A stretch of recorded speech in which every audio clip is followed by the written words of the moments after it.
Hello everyone,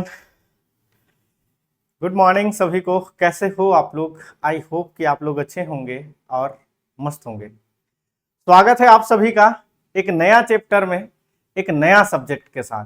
ठीक है, आप सबको पता है कि हमारे चाहे वो एप्लीकेशन हो, चाहे वो यूट्यूब हो, हर जगह अगर किसी हम वैकेंसी की या किसी इंट्रेंस एग्जाम की या किसी भी कॉम्पिटिटिव एग्जाम की अगर शुरुआत करते हैं तो शुरुआत ही नहीं, उसको बहुत ही बेहतरीन तरीके से आगे भी बढ़ाया जाता है।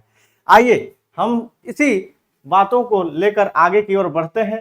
यहाँ प्यारा प्यारा फूल खिलता हुआ हमारा पर्यावरण, यानी कि आप सबको पता है कि शिक्षक भर्ती में क्या है, पर्यावरण मोस्ट अबंडेंट सिलेबस है। और ये शिक्षक भर्ती ही नहीं, बहुत सारे सब जो कॉम्पिटिटिव एग्जाम होता है उसमें पर्यावरण कॉमन रूप से पूछा जाता है।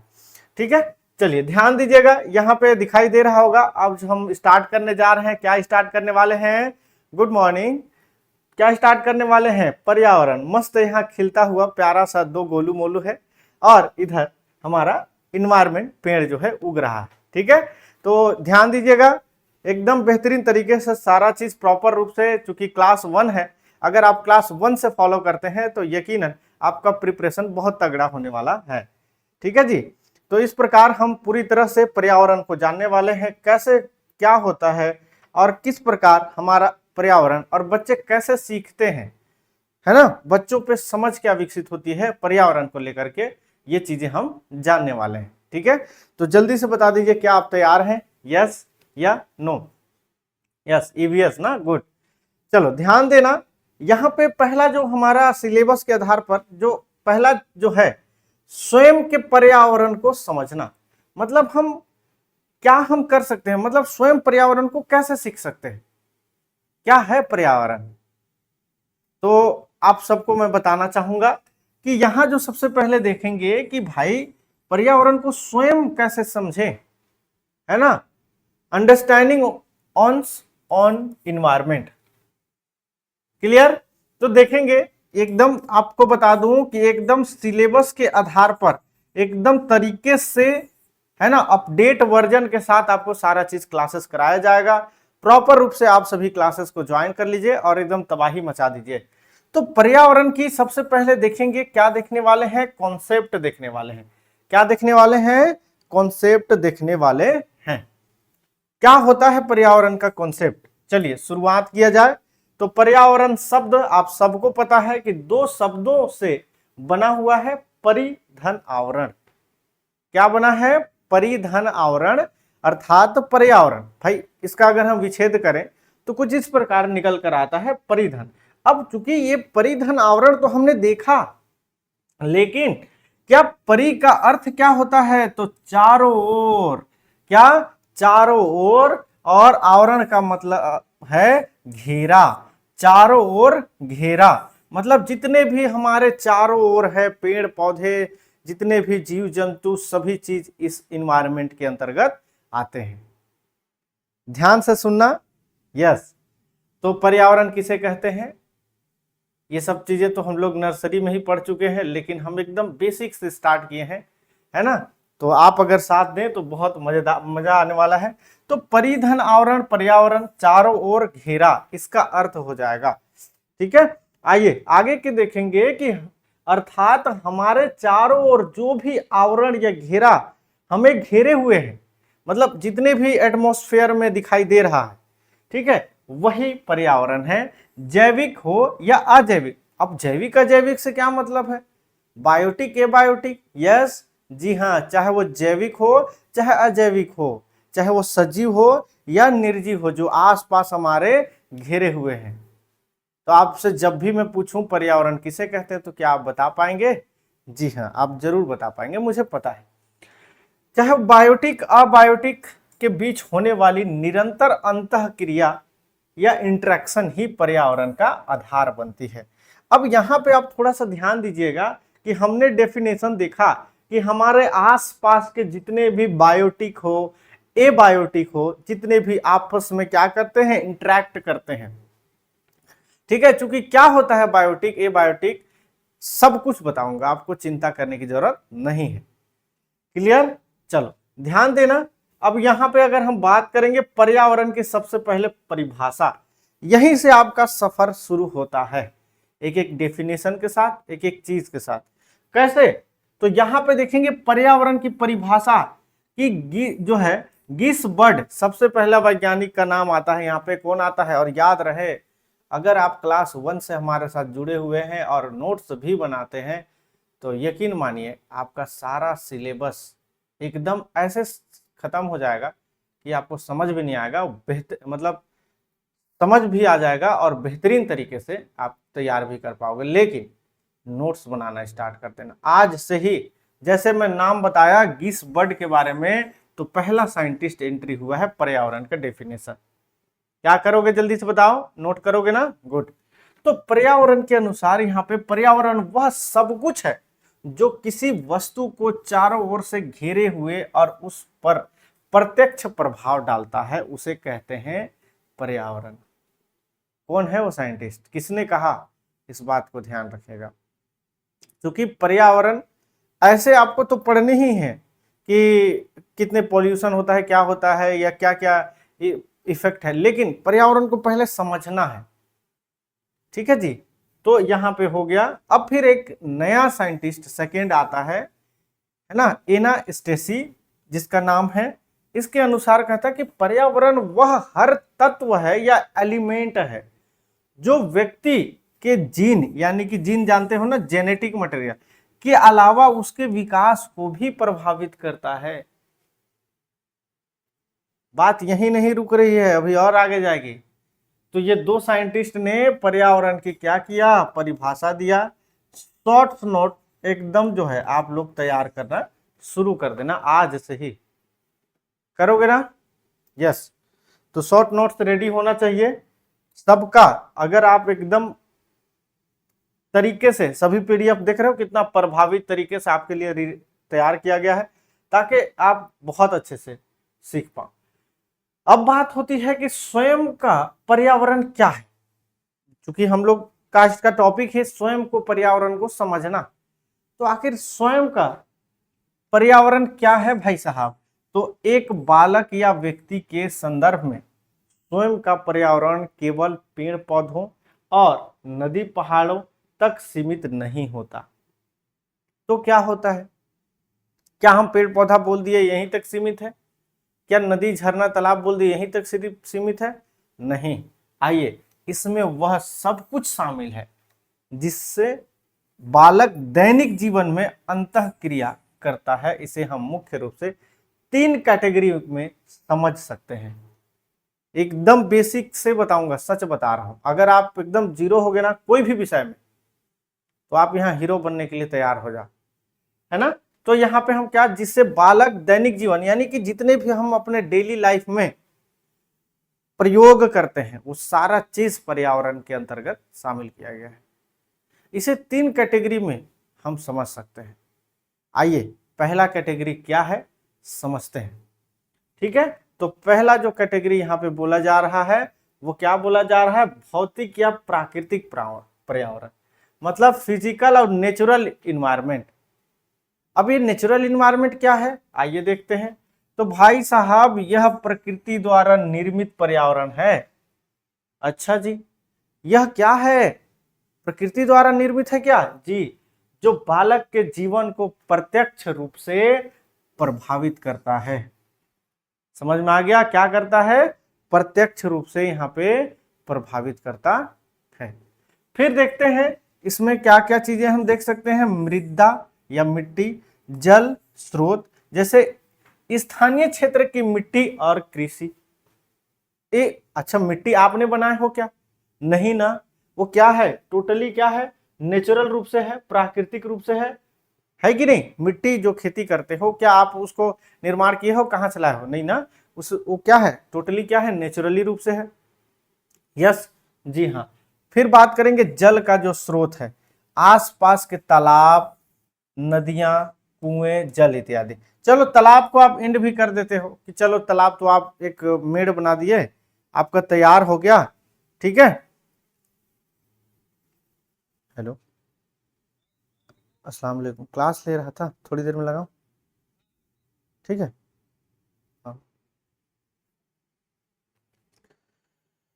तो समझ में आ गया। यहाँ पे क्या हो जाएगा, मृदा, मिट्टी, जल स्रोत, आसपास के तालाब, नदियां, कुएं, जल स्तर, है ना, ये सारा चीज। फिर जलवायु और मौसम में अगर देखें तो स्थानीय तापमान, वर्षा और ऋतु चक्र। अभी मानसून आने वाला है, तो ये सारा चीज क्या है, सब कुछ एक प्राकृतिक रूप से है। तो हम यहाँ पे क्या देखें, सबसे पहले प्राकृतिक मतलब नेचुरल इन्वायरमेंट के अंतर्गत यहाँ पे हमने इन सब चीजों को चर्चा कर रहे हैं, ठीक है। फिर देखेंगे वनस्पति और जीव जंतु, आसपास पाए जाने वाले पेड़ पौधे, फसलें और पशु पक्षी, ये सब क्या है, हमारे इन्वायरमेंट में ही तो इंक्लूडेड है, लेकिन याद रहे ये सब प्राकृतिक रूप से है। क्या है, प्राकृतिक रूप से माना जाता है। क्लियर सभी को, यहां तक कोई दिक्कत नहीं ना। चलो ध्यान दीजिएगा, आगे की ओर बढ़ते हैं। अब बात करेंगे सामाजिक सांस्कृतिक पर्यावरण, यानी सोशियो कल्चर इन्वायरमेंट। अभी हम लोग देखें नेचुरल इन्वायरमेंट, अब बात करेंगे सोशियो कल्चर, क्या बात करेंगे, सोशियो कल्चर इन्वायरमेंट के बारे में बात करेंगे। अब ये सोशियो कल्चर इन्वायरमेंट है क्या भाई, क्या है सोशियो कल्चर इन्वायरमेंट? तो यहां पे देखेंगे कि यह मानव निर्मित पर्यावरण है। सही बात है। कैसे भाई, सोशियो सामाजिक के बारे में, जो बालक के सामाजिकरण यानी सोशियोलाइजेशन, अभी मैं सीडीपी में सोशियोलाइजेशन पढ़ा रहा हूं, और मानसिक विकास में सबसे बड़ी भूमिका निभाती है। याद रखिएगा, क्या करती है, सबसे बड़ी भूमिका निभाती है।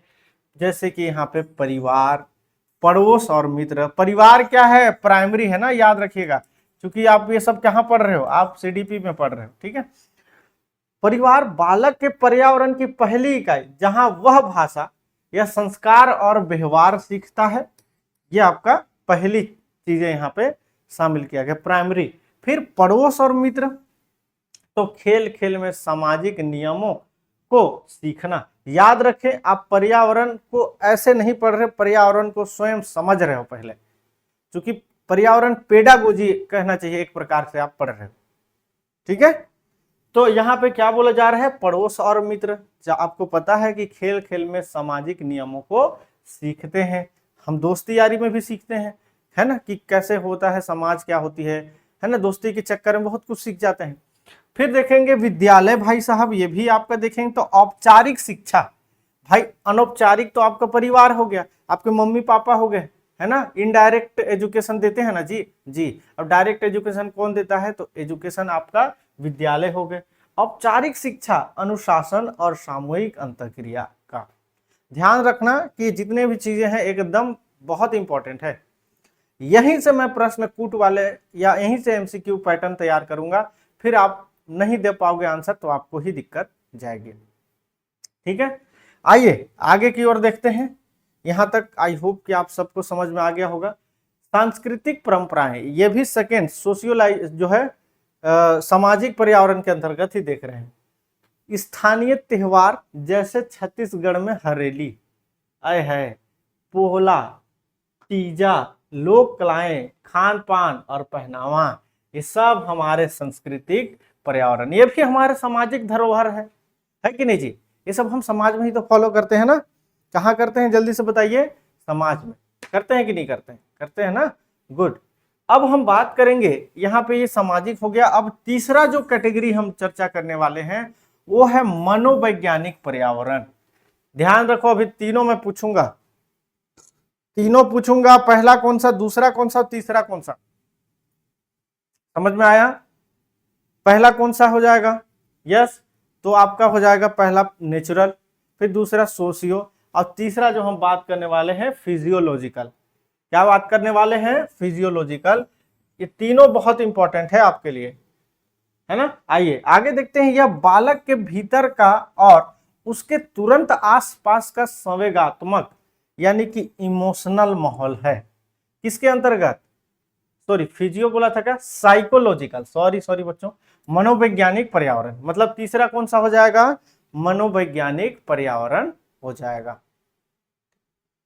तो चूंकि इसमें मनोवैज्ञानिक मतलब इमोशनल, जी हाँ बिल्कुल, मतलब यहाँ टोटली क्या होगा कि यह जो बालक के अंदर या तुरंत आसपास के जो संवेगात्मक यानी कि इमोशनल माहौल है उसको शामिल किया गया है।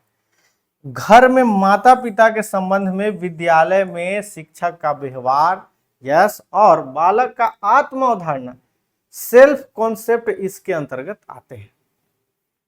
क्या होते हैं? सेल्फ कॉन्सेप्ट इसके अंतर्गत आते हैं। समझ में आ गया? Good, very good. याद रखिएगा, ये सब आपके लिए बहुत जरूरी चीजें हैं, सबके सब। आइए अब थोड़ा सा आपको और जो है ज्यादा जानकारी की जरूरत है कि ब्रोनफेन-ब्रेनर, याद रखेंगे, ये आपके लिए भी, इसको भी नोट करनी है, का परिस्थितिक तंत्र का सिद्धांत, स्वयं के पर्यावरण को समझना, इस सिद्धांत के बिना अधूरा है। अभी मैं दो ऐसे साइंटिस्ट का नाम बता चुका हूं पहले, ये तीसरा है। तो शॉर्ट नोट्स बनाना है कि नहीं? बनाना है ना? हाँ। तो ये नेक्स्ट आ गया कि ब्रोनफेन-ब्रेनर का परिस्थितिक तंत्र सिद्धांत, इसके बिना स्वयं को समझना बहुत मुश्किल है ना? ब्रेनर ने बताया कि बालक का विकास उसके पर्यावरण के विभिन्न स्तर में से प्रभावित होता है। उन्हें पर्यावरण के 5 मंडल, है ना, में विभाजित किया गया है। यस सर, आ गया, गुड, वेरी गुड। तो इसे 5 कैटेगरी में डिवाइड किया है और ये पांचों आपके लिए एकदम मोस्ट अबंडेंट है और शॉर्ट नोट्स में आपको ऐड भी करना है। क्या करना है? शॉर्ट नोट्स में आपको तैयार करना है भाई साहब। कैसे भाई साहब? ये पांचों मंडल एकदम देख लो, कान खोल के, सॉरी आंख खोल के देखो। एक तरफ है मंडल और एक तरफ है मुख्य विशेषताएं। कौन कौन सा मंडल में क्या क्या, ब्रेनर के द्वारा ना नोट करना, कौन है साइंटिस्ट जो 5 मंडल मैं पूछूंगा। क्योंकि आप थ्योरी पढ़ रहे हैं तो यकीन मानिए आप मेरे पास 90% आपका सॉल्व यही होनी चाहिए, 10% आप रिवीजन पे पूरा 100% कर लीजिए। मंडल का नाम, एक तरफ है लघु, है ना, मध्य और बाह्य, और आपका बृहत्तम, है ना। फिर एक और आखिरी बचा हुआ है, लेकिन एक एक चीज हम जो है करते हुए चलेंगे। लघु मंडल क्या कहता है कि बालक का निकटतम पर्यावरण, निकटतम मतलब क्या हो गया भाई साहब? पर्यावरण जिससे वह प्रत्यक्ष रूप से जुड़ा हुआ है, उदाहरण के रूप में परिवार, मित्र, विद्यालय, इसे क्या कहा जा रहा है? लघु। तो आप सबको कैसे प्रश्न आएगा? एक तरफ लघु, मध्य, ये सब आएगा और एक तरफ उसका विशेषता आएगी, और चुपचाप ऐसे मिलाते रहो भाई, मिलाते रहो। आज ही से मैं बता रहा हूं कि प्रश्न का पैटर्न आएगा तो कैसा आएगा, है ना। तो आप लोग समझ में आ गया लघु मंडल किसे कहेंगे। मध्य मंडल जो लघु मंडल के विभिन्न घटकों के बीच का संबंध, जैसे उदाहरण माता पिता और शिक्षक के बीच का बातचीत, जैसे कि पीटीएम बोलते हैं, पेरेंट्स टीचर मीटिंग, इसे मध्य मंडल कहा गया है। बाह्य मंडल किसे कहेंगे भाई? तो बाह्य मंडल ऐसा पर्यावरण जहां बालक स्वयं सक्रिय नहीं होता, लेकिन वहां होने वाली घटनाएं उसे प्रभावित करते हैं। उदाहरण के तौर पर माता पिता का कार्यस्थल, स्थानांतरण या स्थानीय प्रशासन। समझ रहे हो? स्वयं सक्रिय नहीं है, लेकिन क्या है, उस घटनाओं से उसे प्रभावित करता है। मान लीजिए मेरे मम्मी पापा का ट्रांसफर कहीं और हो गया, तो मेरे को भी जाना पड़ेगा साथ में, तो प्रभावित मैं भी हुआ कि नहीं? बोलो जल्दी, हुआ कि नहीं? या कुछ और भी ऐसे हुआ जो इनडायरेक्ट रूप से आपको प्रभावित कर रहा है, ठीक है, जो कि आप भले सक्रिय नहीं हो, आप भले जॉब में नहीं हो, लेकिन आप भी प्रभावित हो रहे हो, ठीक है। क्या हो जाएगा? बाह्य मंडल। फिर आपका हो जाएगा, आगे देखते हैं, बृहत्तम मंडल, मैक्रो सिस्टम। आइए देखते हैं मैक्रो सिस्टम के बारे में। तो मैक्रो सिस्टम क्या कहता है कि इसमें समाज की मूल्य, सांस्कृतिक परंपराएं, कानून और सामाजिक नीतियां शामिल हैं। तो मतलब मैक्रो का मतलब भाई, इसमें समाज के जो मूल्य हैं, सांस्कृतिक जो हमारा कल्चरल है, जो विरासत में चलते आ रहा है, कानून, सामाजिक नीतियां इत्यादि किसमें? बृहत्तम में शामिल है। पांचवा जो है घटक मंडल। अब भाई घटक मंडल से क्या संबंध? तो समय के साथ बालक के जीवन में होने वाले ऐतिहासिक या जीवन के बड़े बदलाव, है ना, फॉर एग्जाम्पल कंप्यूटर, इंटरनेट का आना, माता पिता का तलाक, ये देख रहे हो बड़े बदलाव, ये इसे कहेंगे घटक। घटक कोई बड़े बदलाव या कोई घटना होना, इस प्रकार आप जो है समझ। तो ये पांचों जो वर्गीकृत किया गया है ब्रेनर द्वारा, भूलना मत, क्योंकि जो यहाँ चीज मटेरियल दी जाती है वो आपको कोई किताब में नहीं मिलेगा, आप खोज के भी देख लेना। समझ में आ गया? कोई किताब में नहीं मिलेगा, इस बात को ध्यान रखिएगा। क्लियर है? आइए आगे की ओर बढ़ते हैं। अभी मैं पूछूंगा 3 ऐसे साइंटिस्ट का नाम बताओ जो अभी हम लोग चर्चा किए। चौथा पॉइंट आता है स्वयं के पर्यावरण को समझने की आवश्यकता और महत्व। भाई साहब, आखिर क्या जरूरत पड़ा कि हम स्वयं पर्यावरण को समझें? तो जरूरत यह है कि एक शिक्षक के रूप में बालक को उसके पर्यावरण के प्रति संवेदनशील, है ना, बनना क्यों आवश्यक है। तो यहाँ देखेंगे कि प्राकृतिक संसाधन का संरक्षण, जैसे कि जितने भी नेचुरल रिसोर्सेस हैं, हम सब उस सबको क्या करेंगे, संसाधन को हम क्या करेंगे, प्रोटेक्ट करेंगे। जब बालक अपने आसपास के जो है संकट, वनों की कटाई समझता है, तभी वह जल संरक्षण और वृक्षारोपण के प्रति जागरूक होता है। अभी देखो छत्तीसगढ़ में एकदम साय पूरा पेड़ काटा जा रहा है, तो युवा जाग चुके हैं, तो कोई विरोध भी कर रहे हैं कि नहीं? तो यही चीज।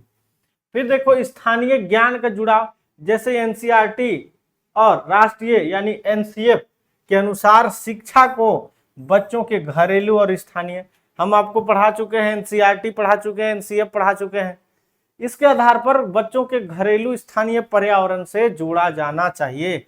उदाहरण के लिए छत्तीसगढ़ के बच्चों को धान की खेती, स्थानीय जैव विविधता, बस्तर के जंगलों के संदर्भ से पढ़ाना अधिक प्रभावी होता है। देख रहे हो? जी हाँ, बिल्कुल। तो ऐसे समझनी है। समाजीकरण में सहायक, अब भाई साहब समाजीकरण में सहायक, जी हाँ, सामाजिक पर्यावरण को समझकर बालक सहयोग, सहानुभूति और विविधता का सम्मान करना, ठीक है, सीखता है। फिर समस्या समाधान कौशल, अब यहाँ पे समस्या संधि, जैसे कि कचरा प्रबंध, प्रदूषण जैसे स्थानीय पर्यावरणीय समस्याओं को देखकर बालक के अंदर वैज्ञानिक दृष्टिकोण, तार्किक सोच कि आखिर ये कचरा को कैसे हम रिमूव करें, रिसाइकल कैसे करें, ये सारा चीज हमारा इसी पर्यावरण के चीजों को लेकर के हमारे अंदर समझ विकसित होता है। ठीक है, तो समझना है। नेक्स्ट पॉइंट हमारे पास आया हुआ है शिक्षण विधाएं, जैसे बच्चों को पर्यावरण कैसे समझाएं। भाई हम तो स्वयं समझ लिए कि इसे पर्यावरण कहते हैं, ये वैज्ञानिक ने डेफिनेशन दिया, अब बच्चों को कैसे समझाएं गुरु? यस, तो प्राथमिक और उच्च प्राथमिक स्तर पर स्वयं के पर्यावरण को सिखाने के लिए रटने की पद्धति के स्थान पर रचनात्मक और व्यवहारिक, बार बार मैं बोलता हूं, कभी भी चाहे वो एनईपी हो, आरटी हो, कोई भी हो, रटने को पूरी तरह से समाप्त कर दिया। यहाँ क्रिएटिविटी है ना, या आपका नए नए चीजों को लेकर के जो बच्चे क्या करें, व्यवहारिक विधियों के माध्यम से सीखें। फिर बात करेंगे क्षेत्र भ्रमण, वही है कि भाई चलो क्षेत्र में भ्रमण करो, आप खुद से क्या करो, क्या करो, जल्दी से बताओ, आप खुद से प्रैक्टिकली रूप से जानो और सीखो। समझे? जी हाँ, बिल्कुल। तो ये था परियोजना कार्य, जैसे कि प्रोजेक्ट, बच्चों को अपने घर में रोज खर्च होने वाली पानी का हिसाब रखना, आसपास जो है इत्यादि, ये सब तैयार करना। ठीक है, समझ में आ गया? यस, क्लियर है? तो यहां पे देखेंगे अवलोकन और दस्तावेजीकरण, मौसम के बदलते स्वरूप, पक्षियों के घोंसले इत्यादि जो रीति रिवाज हैं, बारीकी से अवलोकन करना। कहानी और लोक कथाएं जो हैं आपको जरूर पढ़ना है। और कुछ जो है यहाँ पे अगर हम देखें क्या क्या चीज देख सकते हैं, तो मुख्य परीक्षा उपयोगी तथ्य, जैसे पर्यावरण अध्ययन, ईवीएस की प्रकृति, क्या है यहाँ पे देखेंगे, ईवीएस की प्रकृति, जैसे कि इंटीग्रेटेड, जिसमें विज्ञान, सामाजिक विज्ञान इत्यादि शामिल है। प्राथमिक स्तर पर कक्षा 1 से 2 पर्यावरण की कोई अलग पुस्तक नहीं होती, इसे भाषा और गणित के माध्यम से सिखाया जाता है। तो स्वयं के पर्यावरण को जानने की शुरुआत हमेशा ज्ञात से अज्ञात की ओर, इस बात को नोट करना। इधर देखो, पहले इधर देखो, फंसोगे यहीं से। पर्यावरण को स्वयं पे जानने का शुरुआत कहां से, ज्ञात से अज्ञात की ओर, मूर्त से अमृत की ओर, शिक्षण सूत्र आधारित होनी चाहिए। याद रखिए, ये दो चीज नोट करेंगे।